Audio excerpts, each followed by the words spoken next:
What's going on, everyone? Welcome to Movie Emporium's TV review of the second season of Twisted Metal. This will follow episode 11, which is called Holy Night, and is directed by Benz. So that was quite an episode, even for Twisted Metal.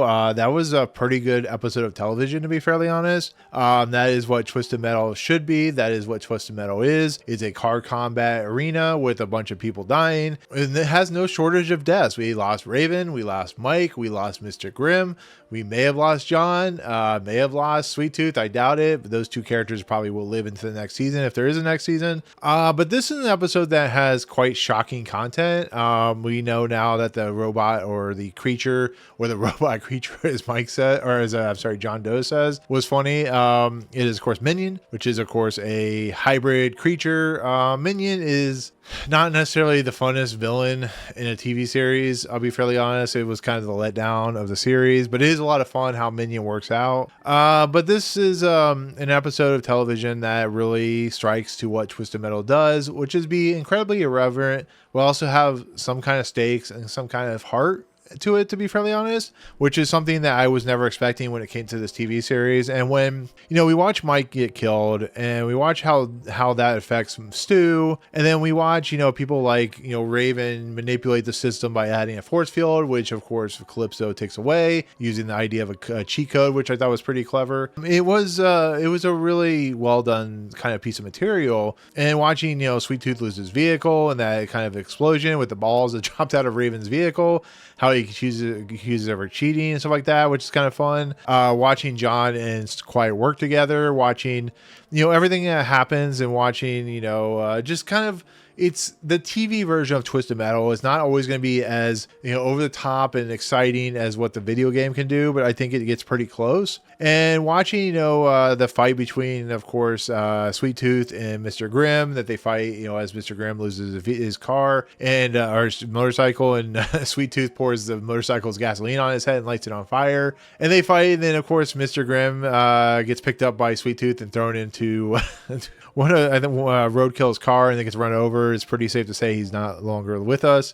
It's characters that were never going to survive the whole season anyways, but that's fine. Raven's death was pretty interesting on the simple fact that she's a very unlikable character, but when she sees her, her love as she's dying, that is pretty...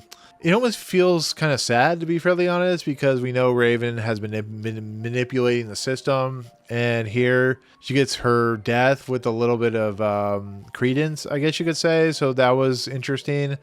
Kelly, I think was her name, and using the cross, which is Kelly's cross. There was a little bit of heart there, to be fairly honest. But it once again, the whole setup, the fact that it's on Christmas is really interesting. The fact that that Calypso now calls this new holiday Twisted Metal Day is a little on the nose, to be fairly honest. And watching just the race play out, it's a lot of fun. It's energetic, it's kinetic, and it's a good time. All the explosions, I love the simple fact that the slingshot rocket launcher gets used and actually gets paid off as it hits a car, which is really cool. I really like that kind of stuff, and I like the simple fact that Stu and Mike are working together and Mike dies so quickly was kind of shocking, because the sad thing about this series is you get actually kind of you get committed to these characters and they're a lot of fun, but they can't make it out of the series. And watching Mike die is going to be kind of an interesting take. And it also comes into an interesting idea that now that Stu has won the tournament, what was his wish because of what happens, and we'll talk about that in a second. But watching everyone play out, and then watching Minion gets thrown into the mix, which once again is fine. It feels like once again it's a final boss, and the final boss is never really that interesting. It's always like the main side villains, I guess you could say, that are more interesting than the main villain. It always has been that way. And watching them play and watching how quickly Minion moves, and watching the kind of the nature that it has one weakness similar to something out like the Death Star and so on and so forth, which I thought was pretty clever. I'm not sure if that was intentional, but if it was pretty good reference. And then Minion, of course, catches the rocket, I think the slingshot rocket or whatever, and of course hits John, who gets violently ejected from the car, which is an interesting thing to have happen. It's really, John's gonna live. I mean, unless they killed off his character, and if Mackie just can't do it anymore, I'm pretty sure he lives. I mean, if Mayhem can live and other characters, I'm sure Sweet Tooth has lived. It's one of those Chewbacca dying or something like that. There's no way John's dying. I mean, if they really killed him, that'd be a really interesting twist. But of course, Mayhem jumps out of her car and kills Minion and causes an explosion and all that good stuff. So that's where that leads. I like the stuff with, but it's interesting how Mayhem is taken so quickly because she's like, trying to leave or whatever she's doing, and she's held against her will to watch the tournament, to watch everyone die. And it's interesting how Calypso basically is almost acting like her mentor, like, oh, you don't need friends, oh, you don't need these people, you could be yourself. And he's like kind of egging her on to maybe be the next in line to like a successor in a lot of respects. Maybe they're like a rule of two situation. I don't entirely know. I mean, clearly she doesn't go for it because she kills the side henchman to Calypso. But I like the cheese, the goat cheese. It tastes kind of the taste of it and stuff like that. And she uses the other knife to get the cheddar cheese, and then eventually takes a gun. Calypso, once again, has these weird powers that we don't entirely know what they are, but he can remove the force field. It almost feels like he has a computer chip in his brain or something like that. I mean, I don't entirely know, but watching Mayhem realize that she's kind of made a mistake is it's a turn. It's expected. She does give the middle finger to John and Mayhem and stuff like that. I like that shot, and I put it in my thumbnail. The shot of the characters in the forefront. In the background, we see like the up on high when you would see like in the gladiatorial events and stuff like that. That's kind of what they're aiming for when it comes to like Twisted Metal. But it's also revealed that Twisted Metal, similar like Hunger Games, has been watched by millions of people, similar like The Running Man. So that is kind of predictable, but fun to see that one side is the higher upper echelon rich people, and the other side is the downtrodden, the people that are behind the wall, the ones that can't get in to the rich people. So there's like a class system there, which is interesting, which I think is intentional. I mean, it is intentional to see kind of both sides of the world, where we have like the people that are rooting for, Sweet Tooth and Mr. Grimm, and then we have people rooting for Mayhem and Quiet and all those people. And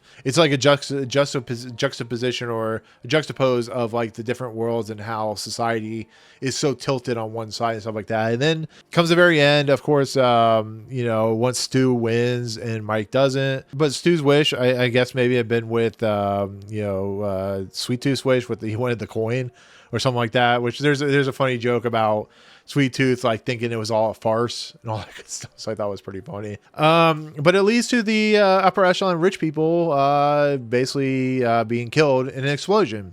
Now, what does that mean? I don't entirely know. Was that something that Calypso, who talked about wanting to be seen, it feels like, that, or Stu made a wish that he wanted the upper echelon people to die? I don't know, but it sounds like something that that Calypso put together as a way to exert his power, to force his way into society. There's a lot of stuff that hasn't been answered yet. Maybe it'll be answered in the next episode 12, the season finale. I don't entirely know because I have not watched it at this moment, because they decided to release 3 episodes in one day, so I'm reviewing these as I watch them. So we'll find out. But yeah, I mean, that's the episode. It's a lot of fun. It's I think it's the best episode of the season, maybe the best episode of the series, because it has a lot of stakes, it has a lot of heart, and the characters you come to know and enjoy, even though I think this should have been sparsed out episode by episode per week, the characters you come and know and enjoy, some of them don't make it, which is exactly what would happen in a series like this. So yeah, I really, really, really like this episode. It's a 9.5 out of 10 for me, to be fairly honest. That's my score, and definitely one of those things that really